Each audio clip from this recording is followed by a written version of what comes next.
जैसा कि अभी हम लोग जान रहे हैं कि बिहार में इलेक्शन का माहौल बना हुआ है और इलेक्शन को लेके सभी लोग बहुत ज़्यादा अभी सोच रहे हैं, क्योंकि ये 5 साल के बाद आई है और ये फिर से 5 साल तक चलेगी। तो इसमें वोट किसको देना है, ये बहुत लोगों के दिमाग में अलग-अलग क्वेश्चंस हैं। बहुत लोग सोच रहे हैं कि आरजेडी को दें, क्योंकि इन्होंने आरजेडी जो है उसने लो कास्ट को 20 साल पहले, 25 साल पहले, 30 साल पहले उन्होंने उसको सपोर्ट किया था। उसको अपने अपने आप को पहचानना सिखाया था, उच्च जाति के सामने बैठना, उसके सामने बोलना, अपनी बातों को रख पाना, ये उन्होंने सिखाया था। 20 साल के बाद बीजेपी का आया। बीजेपी ने जो नीतीश कुमार थे वो आए।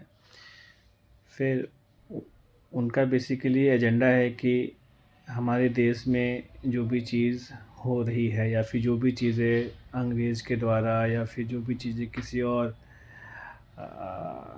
कंट्री के द्वारा कब्जा किया हुआ था, या फिर कोई भी ऐसा मुद्दा जो कभी क्लियर नहीं हुआ, जैसे कि आपका राम मंदिर हो गया और कश्मीर मुद्दा था, तो इन सब चीज़ों को उसने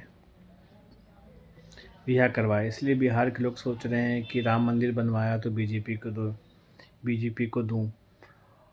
और जो लोग जाति के लोग हैं वो सोच रहे हैं कि उन्होंने मुझे उठाया बढ़ाया तो मैं आरजेडी को दूं। और जो पढ़े लिखे युवा हैं, जो सारे जातियों में हैं, चाहे वो लो जाति हो, चाहे वो अपर जाति हो, चाहे वो किसी भी जाति के जो भी पढ़े लिखे युवा हैं, वो सोच रहे हैं कि मैं जन स्वराज पार्टी को दूं। तो यहाँ पे लोगों का कन्फ्यूज़न है कि मैं दूं तो मैं किस पार्टी को दूं।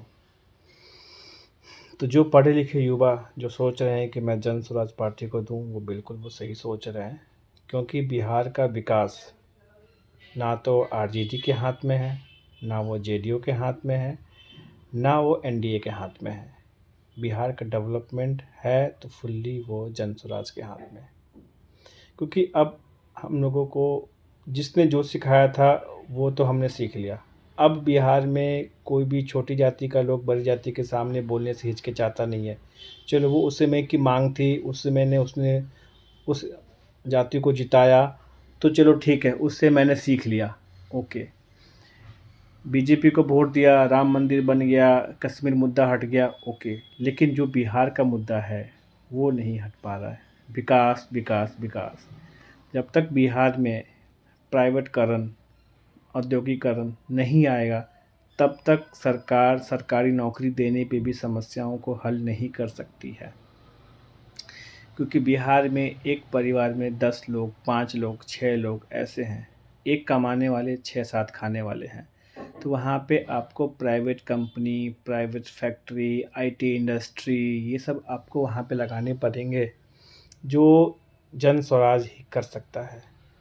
और मेरा ये मानना है कि बिहार इलेक्शंस है, 5 तारीख को है, तो सब लोग जन स्वराज को सपोर्ट करें, जितने भी लोग पढ़े लिखे लोग हैं।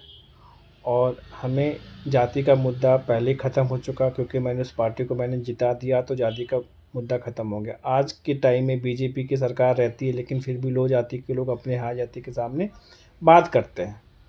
क्यों? क्योंकि वो जो दौर था, आज से 25 साल 30 साल पहले का जो दौर था, वो दौर अब नहीं है। तो हमें उसके आधार पे तो वोट नहीं करना चाहिए। आज का दौर है कि बिहार कैसे बढ़ेगा। 25 साल पहले का दौर था कि भाई बिहार में एक जाति को बहुत कम माना जा रहा है, एक जाति को ज़्यादा माना जा रहा है। तो उस बेसिस पे हमने जातिवाद के नाम पे इलेक्शन दिए, वोट दिए और जिताए। लेकिन आज का दौर है, आज के टाइम में बिहार में किसी भी जाति के लोग हों, उनका बस एक ही मानना है कि बिहार का डेवलपमेंट डेवलपमेंट डेवलपमेंट। बिहार के चाहे वो मज़दूर क्लास के लोग हों, चाहे बिहार के डॉक्टर, इंजीनियर, साइंटिस्ट हों, वो बाहर दिल्ली बेंगलोर कमाते हैं। वो चाहते हैं कि बिहार में अपना आईटी इंडस्ट्री हो, तो मैं वहाँ पे नौकरी करूँ, बाहर में रह के 1.5-2 लाख रुपए, 3 लाख रुपए कमाऊँ। उससे अच्छा कि मैं बिहार में कमाऊँगा, बिहार में प्राइवेट इंडस्ट्री रहेगी, मैं बिहार में कमाऊँगा, तो फिर मैं बिहार में मैं अपना घर मकान बनाऊँगा। तो पैसे रोज़गार अपने आप आना शुरू हो जाएंगे, बिहार अपने आप डेवलप करना स्टार्ट हो जाएगा। ओके, यही मुझे आप लोगों से कहना था।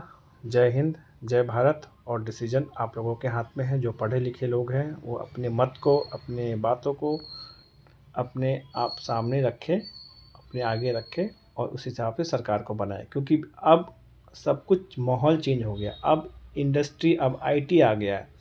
अब हर किसी के फ़ोन में इंटरनेट है और हर किसी के फ़ोन में यूट्यूब है, व्हाट्सअप है। दैट मीन्स कि बिहार जो है अब चीज़ें डेवलप हो रही है। लोग सीख रहे हैं, टेक्नोलॉजी सीख रहे हैं, तो बिहार में भी टेक्नोलॉजी होना चाहिए, कंपनीज़ होनी चाहिए। जय हिंद।